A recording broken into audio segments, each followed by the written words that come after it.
few years ago, my friend Kate invited me to accompany her to a party. This particular event was organized by her old friend Susan, whom Kate had known since her Catholic school days. Despite growing apart during high school, Kate and Susan reconnected for Susan's birthday celebration. Susan's parents had rented a cabin for her birthday, a tradition they had established the previous year. Unbeknownst to them, Susan had planned to throw a party, as the previous one had been a hit. Intrigued and slightly apprehensive, I joined Kate on the journey to the isolated cabin, surrounded only by woods. The cabin loomed eerily in the darkness as we navigated our way with the feeble light from our phones. The isolated setting, coupled with the winter chill, created an unsettling atmosphere. I couldn't see any other cabins nearby, and the thought of desolation intensified the eerie ambience. Though initially uneasy about not knowing anyone at the party, I dismissed my concerns, assuming a few drinks would remedy that. Little did I know, attending a party in a cabin in the woods had the makings of a horror movie cliché fact Kate and I humorously acknowledged before our arrival. Upon reaching the cabin, darkness enveloped us. The birthday girl appeared to be having a good time, surrounded by a decent-sized group of people.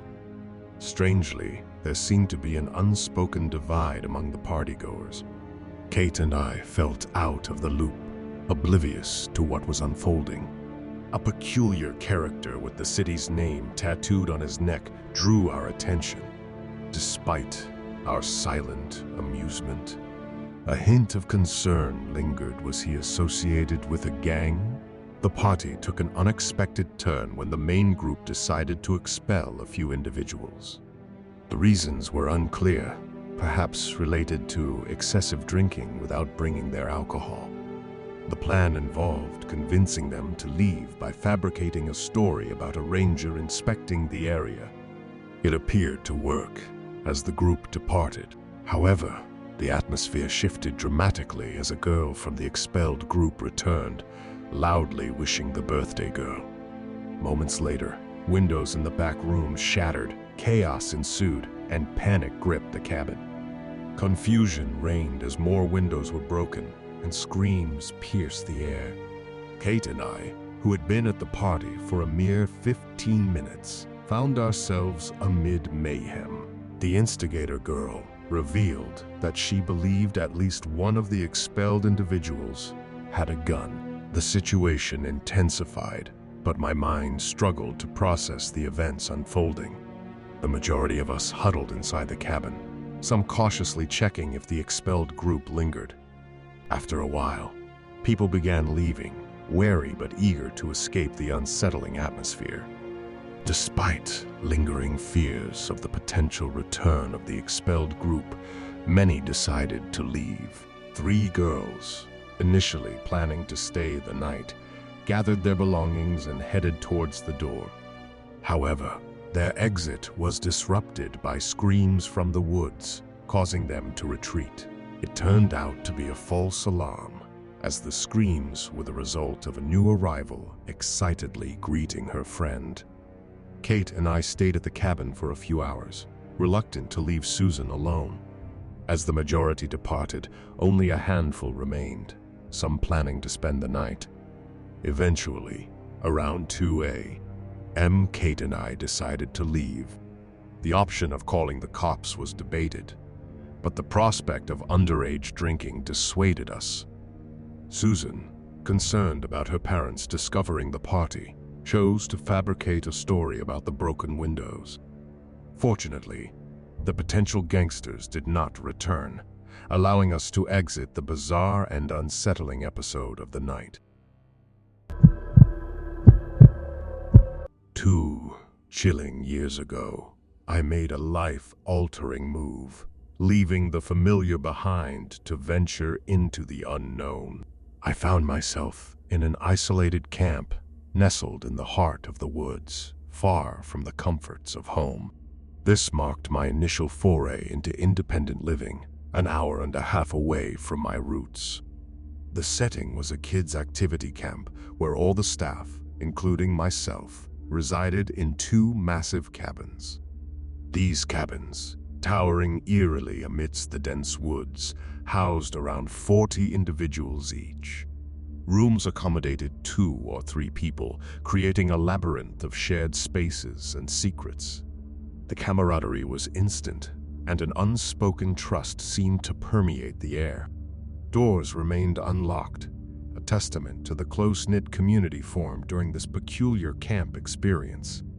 The dimly lit hallways echoed with laughter and camaraderie as we roamed freely between friends' rooms. My role at the camp was twofold, working with the kids during the day and manning the bar during evening shifts. This dimly lit refuge was a sanctuary for both staff and the occasional teacher or parent accompanying their children. It was during one of these seemingly ordinary evenings that the abnormal crept into our lives.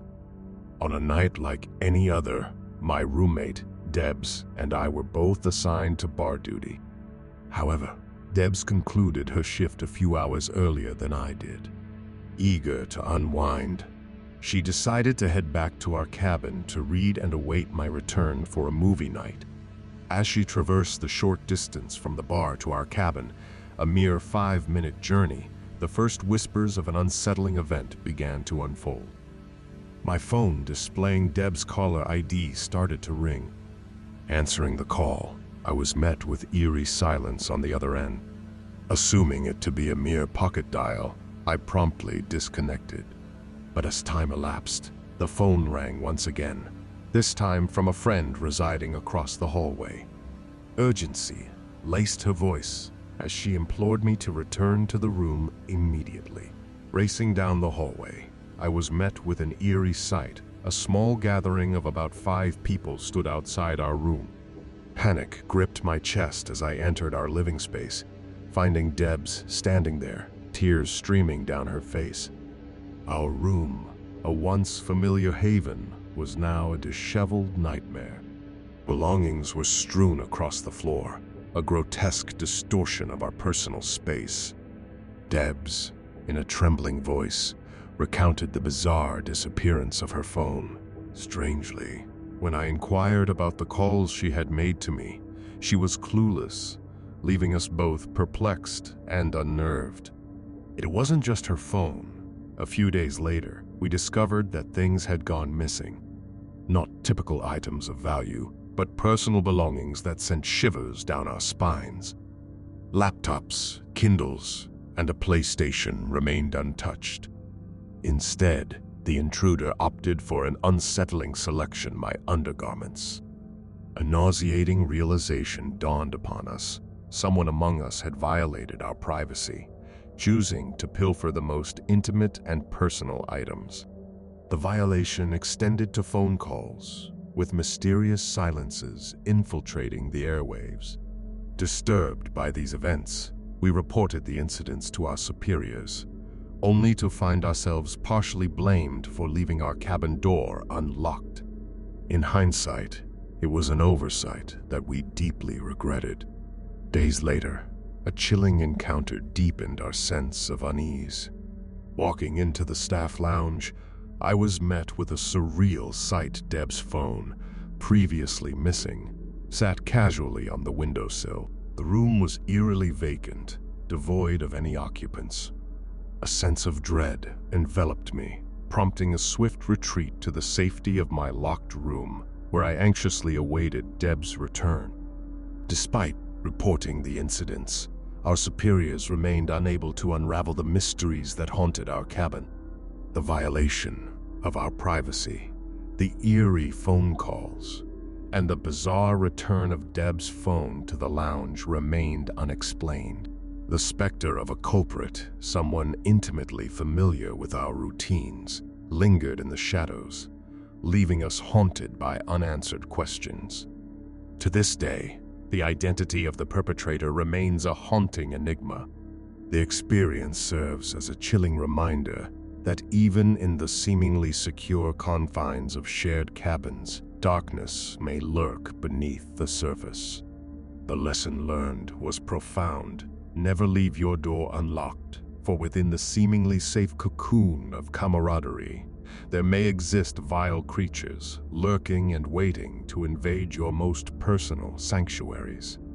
The weeks that followed were characterized by an unsettling atmosphere, each creak of the cabin's floorboards resonating with an eerie undertone. The lingering sense of violation persisted, casting a pall over the once thriving camaraderie.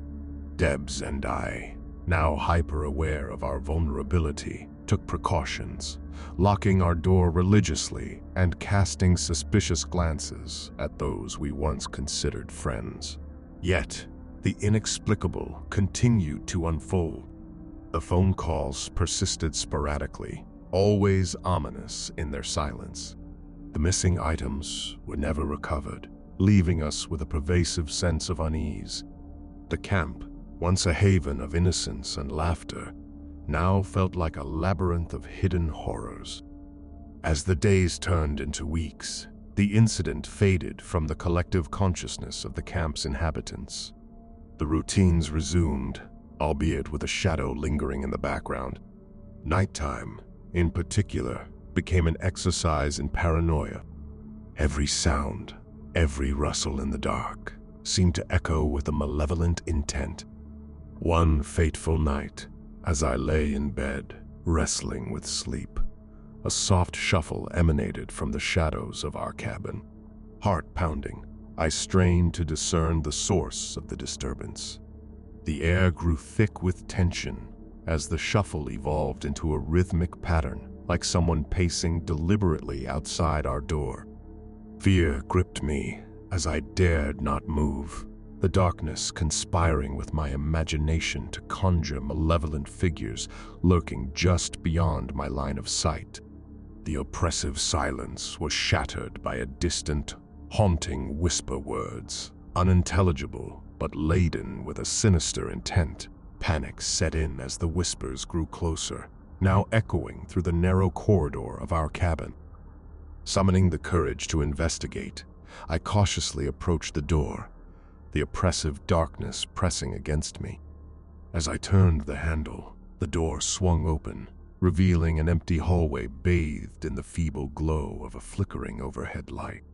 The whispers persisted, now seemingly originating from the heart of the cabin. With trepidation, I ventured down the hallway, the oppressive atmosphere closing in around me. The whispers grew louder, a cacophony of disembodied voices, their words forming an indecipherable chorus of dread. Each step felt like a descent into madness as the source of the whispers eluded me. The trail led to the staff lounge, the room where Deb's missing phone had mysteriously reappeared. The door creaked open, revealing the dimly lit space within. The flickering light revealed a surreal tableau: Deb's phone, once again resting on the windowsill, and the room echoing with the haunting whispers that seemed to converge into an indistinct, chilling chant. Paralyzed by fear, I watched as the phone vibrated on the windowsill, its screen flickering to life with an otherworldly glow. The whispers intensified, now forming a coherent, bone-chilling message, a revelation of secrets, a malevolent force that had infiltrated the very fabric of our sanctuary. Abruptly, the whispers ceased, plunging the room into an oppressive silence. The phone, now a conduit for the unknown, lay still. The shadows retreated, leaving me standing in the eerie aftermath of an encounter with something beyond comprehension. The days that followed were a blur of fear and paranoia. The whispers ceased, but the scars of that night lingered, etched into the collective psyche of the camp's inhabitants. No conclusive explanation emerged, and the mysteries that shrouded that ill-fated period remained unresolved. As the camp season concluded and we bid farewell to the looming cabins in the woods, a lingering question haunted our parting thoughts. Who or what had intruded upon our sanctuary, leaving us with a legacy of unexplained horrors? Even now, in the silence of the night, when the wind rustles through the trees and the shadows dance along the walls, the echoes of those unsettling whispers linger. The events of that camp season remain etched in my memory, a chilling reminder that sometimes the darkness that dwells within human hearts is far more terrifying than any ghostly apparition. In the scorching summer of 2020, a year of uncertainty and a world gripped by the pandemic, my friends Alex, Violet, and I yearned for a reprieve. Cabin fever had clutched us tightly, urging us to escape. We decided on a mountain vacation, a retreat into the serene wilderness where the mountains loomed with secrets and shadows. Our plan involved camping and hiking at various locations, with the highlight being a night in a cabin nestled deep within the woods. Violet's parents had once regaled us with tales of a fire tower cabin that left an indelible mark on their memories. Eager to emulate that experience, we searched for a similar location, but found only a cabin beside a fire tower. Despite our initial reluctance, the allure of its affordability, cleanliness, and seclusion proved irresistible. Little did we know, this choice would thrust us into the heart of an unnerving ordeal. In the weeks leading up to our adventure, we hatched a daring plan to drop acid at the cabin, seeking to elevate our experience to surreal dimensions. Violet, ever the adventurous soul, secured an entire sheet of acid for our transcendental journey. As we embarked on our trip, a knot of apprehension tightened in the pit of my stomach, an uneasy premonition clawing at the edges of my consciousness. As we drove away from familiar surroundings, that gnawing feeling intensified. I voiced my concerns, adamant that dropping acid that night was a perilous venture. An intense argument ensued, emotions running high, but I stood firm in my conviction. Finally, a reluctant agreement settled among us, and we continued our journey, veering away from the path of a potentially harrowing night. The cabin sat atop a mountain, approximately 30 minutes away from the nearest town. A winding road, bereft of pull-offs or other campsites, spiraled towards the peak. As dusk descended into the clutches of night, we kindled a fire, seeking solace in its warmth. The wilderness, bathed in shadows, held an unsettling stillness, a prelude to the enigmatic events that would unfold. Suddenly, the tranquil night shattered with the distant hum of an engine and the flicker of headlights. A side-by-side carrying 3 seemingly innocent kids arrived, climbing the fire tower before departing. Our nerves eased, reassured by their fleeting presence. Little did we know, the tranquility would soon give way to a night fraught with dread.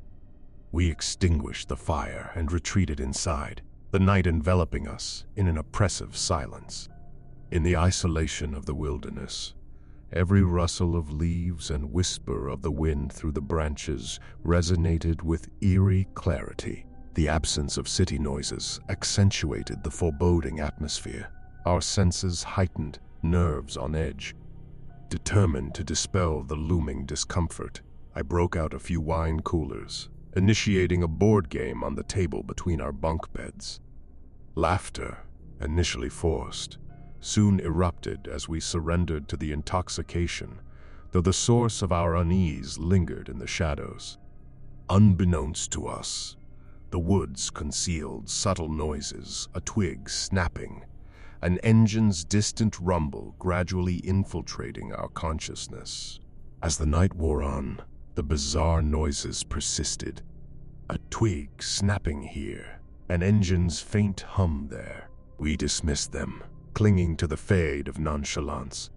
It wasn't until a human hand materialized outside the window, slapping it 3 times, that our composure shattered.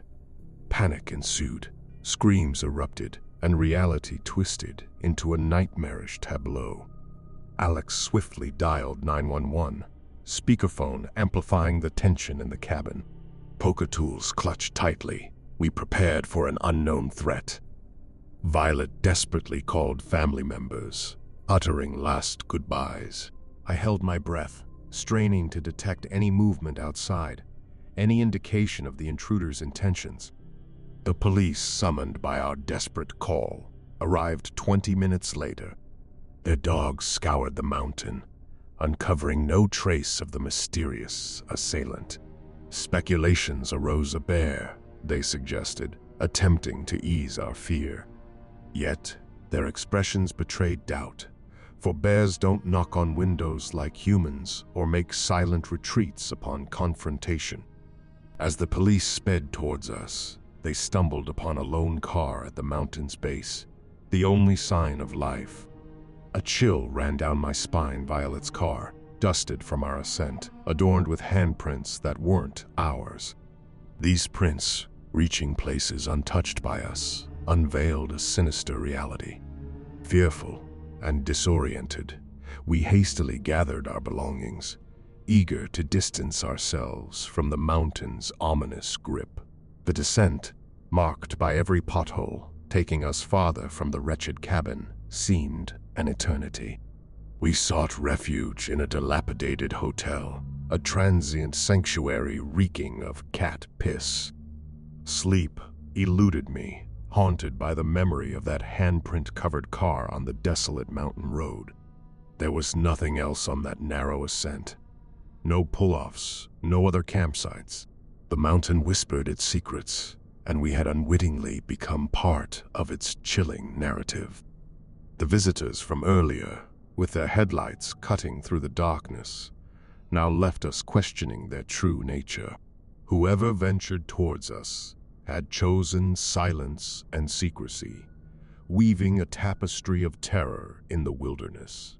As I lay in that cat-piss-infused hotel room, a singular thought echoed in my mind. What did the person on the mountain want from us?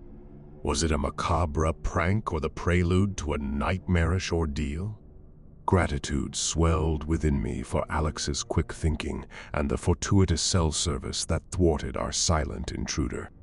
The mystery of that night still lingers. The answers buried in the shadows of the mountain, an enigma that may forever elude comprehension.